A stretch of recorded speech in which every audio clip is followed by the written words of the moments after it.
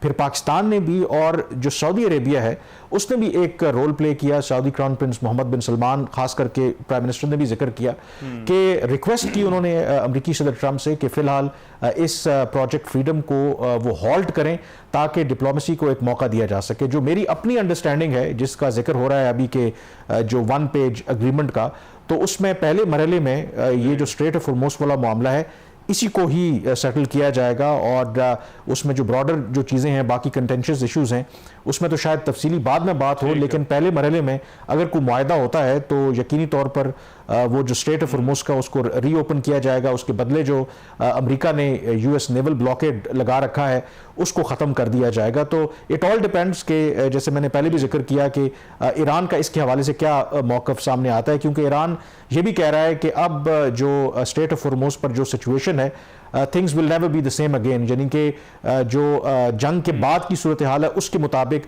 وہ اسے ڈیل کریں گے، لیکن کیونکہ اس میں باقی ریجن کے کنٹریز بھی انوالو ہیں، کیونکہ اس سے متاثر بھی ہیں، پھر چین کے جو وزیر خارجہ کا بھی بڑا امپورٹنٹ سٹیٹمنٹ، بلکہ ان کی وزارت خارجہ کا آج سٹیٹمنٹ سامنے آیا against the back drop of Iran کے وزیر خارجہ نے جو وزٹ کیا تھا، اور اس میں بھی انہوں نے بڑا واضح طور پر ایک طرف تو یہ کہا ہے کہ جو بھی ٹیریٹوریل واٹرز ہیں یا ساورنٹی ہے کسی بھی ملک کی اس کی پاسداری ہونی چاہیے، but at the same time جو انٹرنیشنل میری ٹائم نیویگیشنز کے پروٹوکول ہیں اس کا بھی خیال رکھنا چاہیے، اور جو ریجن کے اور باقی جو ممالک ہیں جو اسٹریٹ آف ہرموز استعمال کرتے ہیں ان کے کنسرنز کو بھی ایڈریس کرنا چاہیے۔ تو میسج جو ہے وہ چین کی طرف سے بھی ایران کو یہ ہے کہ ٹھیک ہے آپ کے جو کنسرنز ہوں گے لیکن اسٹریٹ آف ہرموز کے معاملے کے حوالے سے کوئی اس کا حل نکالنا ہوگا۔